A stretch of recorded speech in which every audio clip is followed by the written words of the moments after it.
ఇక రెండో ఆదాయం విషయానికి వస్తే పంచాయతీలకు వచ్చేటువంటి డబ్బులు, భారత ప్రభుత్వం నుంచి వచ్చేటువంటి డబ్బులు ఎన్ఆర్ఈజిఎస్ పథకం కింద రెండవ ఖాతా ఉంటుంది. కొన్ని పల్లెటూర్లలో ఇంటి పన్నులు సరిగ్గా కట్టరు, కొత్త ఇండ్లకి పర్మిషన్ సరిగా తీసుకోరు, వాళ్ళకి ఆదాయం జీరో. అట్లాంటి జీరో ఆదాయం ఉన్నటువంటి పంచాయతీ సర్పంచులకి పైసలు ఎక్కడికి వెళ్ళి వస్తాయంటే ఇగో ఈ 15th ఫైనాన్స్ కమిషన్ నిధులే ఆ పంచాయతీలకు జీవనాధారం, జీవధార తప్ప ఇంకొకటి కాదు. దీంట్లో రాష్ట్ర ప్రభుత్వం వాటా జీరో.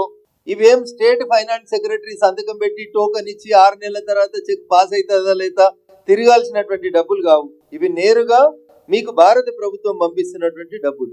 రెండవ అకౌంట్ ఎంజీఎన్ఆర్ఈజిఎస్ అకౌంట్, గ్రామ పంచాయతీ సర్పంచ్ గారి కంట్రోల్లో ఉండేటువంటి రెండో అకౌంట్. మార్చి 31 తోటి ముగియనున్న ఈ ఆర్థిక సంవత్సరానికి భారత ప్రభుత్వం ఎంజీఎన్ఆర్ఈజిఎస్ పథకం కింద 1250 కోట్ల రూపాయలు తెలంగాణ ప్రభుత్వానికి విడుదల చేసింది. గత 9 నెలల నుంచి ఈ 1250 కోట్ల రూపాయలు ఎంజీఎన్ఆర్ఈజిఎస్ కింద రాష్ట్ర ప్రభుత్వానికి వస్తే 9 నెలలలో ఈ రాష్ట్ర ప్రభుత్వం పెట్టిన ఖర్చు ఎంత అంటే కేవలం 250 కోట్లు ఖర్చు పెట్టింది. ఇంకా 1000 కోట్ల రూపాయలు అక్కడే పడి ఉన్నాయి. వాటిని ఎట్లా ఖర్చు పెట్టాలో ఈ కాంగ్రెస్ ప్రభుత్వానికి అర్థమైతలేదు. ఆగమాగం ఏం చేస్తుంది ఈ ప్రభుత్వం అంటే నోటికి ఏది వస్తే అది మాట్లాడుతున్నారు. మంత్రులు ఒకటి మాట్లాడుతున్నారు, ముఖ్యమంత్రి గారు ఒకటి మాట్లాడుతున్నారు, రోజుకో మాట మాట్లాడుతూ ఉన్నారు. నేను ఎందుకంటున్నా ఈ పదం అంటే స్పెసిఫిక్ గా, అయ్యా సర్పంచులారా దయించి ఈ విషయాన్ని కూడా మీరందరూ కూడా నోట్ చేసుకోవాలి.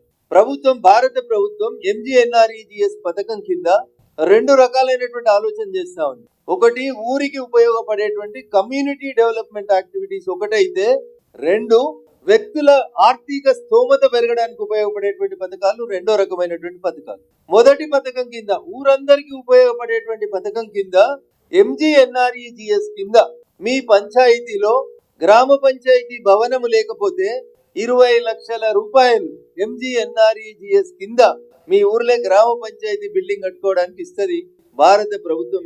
100% భారత ప్రభుత్వమే ఇస్తుంది. 2, మీ ఊర్లో అంగన్వాడీకి బిల్డింగ్ లేకపోతే అంగన్వాడీ భవన నిర్మాణానికి 10 లక్షల రూపాయలు నేరుగా భారత ప్రభుత్వం ఎంజీఎన్ఆర్ఈజిఎస్ పథకం కింద ఇస్తుంది. 3, వివో భవనాల నిర్మాణం అని కొత్తగా ప్రభుత్వం, అంటే ఊర్లలో మహిళా సమాఖ్య భవనాలు అంటారు.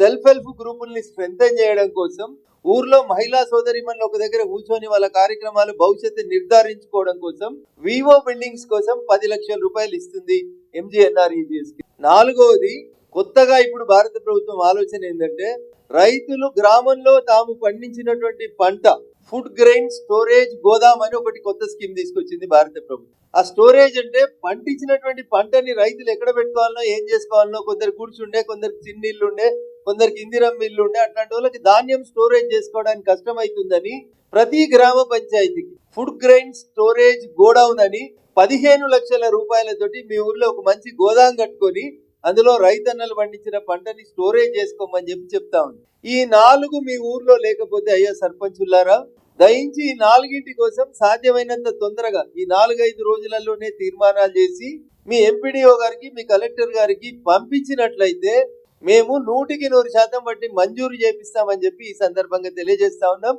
ఈ పైసలు కూడా ఎంజీఎన్ఆర్ఈజిఎస్ పథకం కింద భారత ప్రభుత్వం ఇస్తున్నటువంటి పైసలే.